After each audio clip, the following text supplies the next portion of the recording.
موسیقی سننے کے بارے میں وضاحت کریں کہاں تک جائز ہے. میرے بھائی موسیقی جو ہے نا اس کے بارے میں بارہا بول چکا ہوں کہ گانا اسلام میں بالکل جائز ہے. صحیح بخاری میں حدیث ہے کہ نبی علیہ السلام نے سیدہ عائشہ سے کہا کہ شادی کے موقع پہ گانے والی کیوں نہیں بھیجی.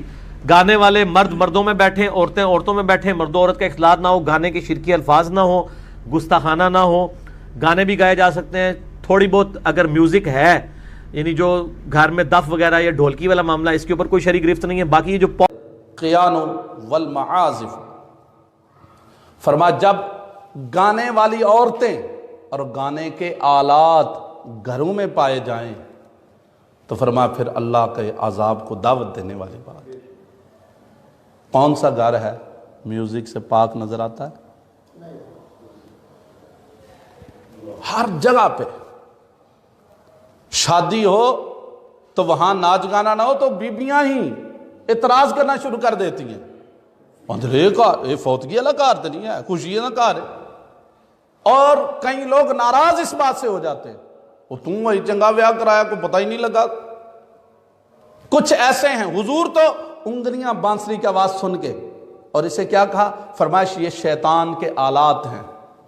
اور آج کا مرزا جیل میں یہ کہتا ہے کہ گانا جائز ہے، اور میرے حبیب فرماتے ہیں کریم آقا علیہ الصلوۃ والسلام، فرمایا جس گھر میں آلات ہوں اور جس گھر میں گانے والیاں ہوں، فرمایا پھر اللہ وہاں مصیبتیں اتارتا ہے، بلائیں اتارتا ہے. اور حضور نے یہاں تک ارشاد فرمایا جس پیٹ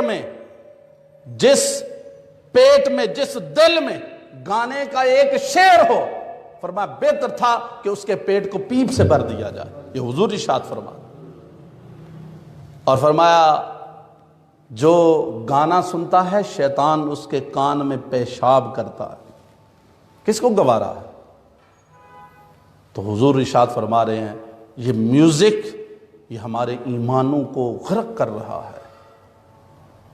آپ بڑے اخلاص سے ہم نماز پڑھ رہے ہیں جماعت سے، ایک بندے کی موبائل ٹیون بجے تو روحانیت رہتی ہے؟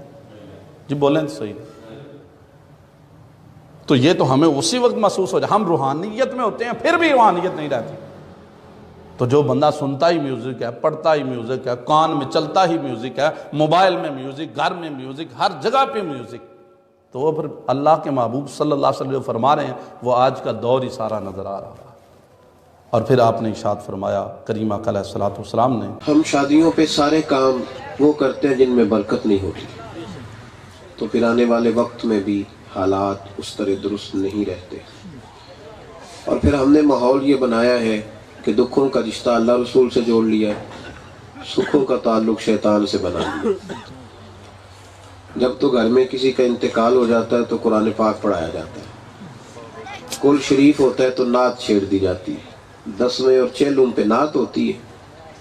اور جب خوشی کا موقع آتا ہے تو پھر لوگ کہتے ہیں اب میں نے ڈھول بجانے، اب بینڈ باجا بجانا ہے. اس کا مطلب ہے کہ اللہ رسول سے صرف دکھوں کا رشتہ ہے. سکھوں کا وقت آیا تو شیطان کو آواز دے گا، اپنے مزاجوں کو طبی اور کچھ بھی فرق نہیں پڑتا. کیا کر لیتے ہیں ڈھول بجانے والے؟ مطلب کیا ان کا قد اونچا ہو جاتا ہے؟ کیا ہوتا کیا ہے؟ کچھ بھی نہیں ہوتا. تھوڑی دیر کا شور شرابہ ہے، بیماروں کو تکلیف دینی ہے، غریبوں کو تکلیف دینی ہے، غریبوں کو تکلیف ہوتی ہے. جس آدمی کے گھر میں اس کی اماں کی دوائی کے پیسے نہیں نہ ہوتے، وہ جب دیکھتا ہے نا کہ لوگ شادیوں پہ کئی لاکھ اڑا رہے ہیں، کئی لاکھ اڑا رہے ہیں وہ شادیوں پہ، اسے تکلیف ہوتی ہے کہ یار میرے بچے کی تو فیس بھی کوئی نہیں، تو یہ کیا کرنا ہے؟ تو یہ غریبوں کو ستایا جاتا ہے. اس لیے کوئی ایسا کام نہ کریں جس سے اللہ رسول ناراض ہو. شادیوں میں اتنی غلط رسومات پیدا کر دی گئی ہیں، اتنی غلط رسومات، ڈھول ڈمکا ہے، شور شرابہ ہے، مہندی ہے، فضولیات